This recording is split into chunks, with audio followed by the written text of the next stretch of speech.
Thank you very much for having me here once again. Our pleasure. Thank you very much for coming on. And Dr. Tony Ofeyaton in studio, DG International Institute of Professional Security. A fine morning to you both, gentlemen. Good morning, Uncle Yori, and good morning, Nigerians. A good morning to you, sir.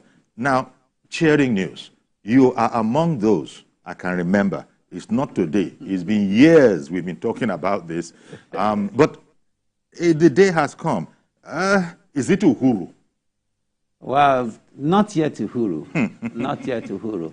But I must say I'm excited. Okay. I'm excited because that the government is able to understand the necessity of having a state police now. We simply mean that the security architecture of this country is going to be favorably altered. You know, okay. Basically bringing security closer to the people, which helps implementation at the end of the day. That is without prejudice to whatever hitch, whatever challenges that may be inherent in the issue of establishing state police. But having said so, it goes beyond just the announcement, because the announcement as it is now is just more or less like assuaging the yearning of the people. But having said so, it's an agreement in principle. It's an agreement in principle, yes. I beg your pardon, sir. I'm going to come right back to you, but let me get Dr. Kabir's, position on this as well. You're also one of those, if I'm not mistaken, even if you haven't said it on a program that I was on, I think I might have watched you or listened to you speaking about it, but you can correct me if I'm wrong. Are you, well, Tony said it's not yet Uhuru, but he's excited about the prospect that finally government has nothing negative to say about state police. Why do you think they've come around? Thank you, Uncle Yori. I mean, the reasons are apparent.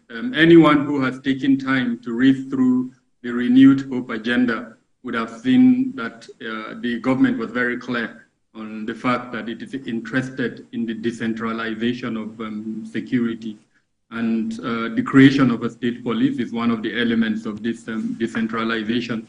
Again, anyone who had had the opportunity to read the Presidential Advisory Council report, PAC report, that too was mentioned there.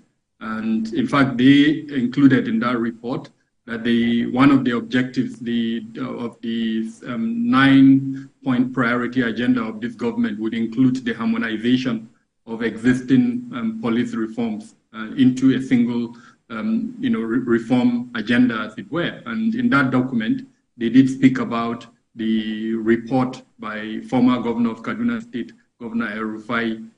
You will recall that a few years back, the APC as a party set up a committee chaired by Governor El-Rufai to look into issues affecting the police. Mm-hmm. And even though that report was never made public, but the general belief is that that report recommended the decentralization of policing. In fact, former Governor El-Rufai has spoken extensively regarding his stance on the need to create state policing. So it was very clear that the administration, as a matter of principle and policy, was interested in the decentralization. Okay. Now back to you, Dr.